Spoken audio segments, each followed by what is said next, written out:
টাকা পৃথিবীতে সবচেয়ে অমূল্য বস্তু। টাকা না থাকলে বেড়ে যায় মানসিক চিন্তা। পরিবারের কর্তা ভাবে কিভাবে পরিশোধ করব মানুষের ঋণটা। টাকা না থাকলে খোঁজ খবর নেয় না কেউ, সম্পর্কের হয় টানাপোড়েন।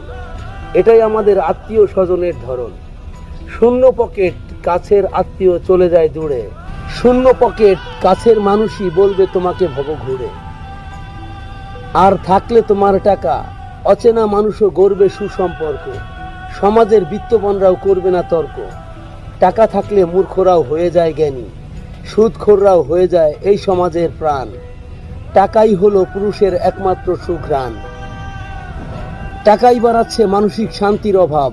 এটাই হলো বর্তমান মানুষের স্বভাব।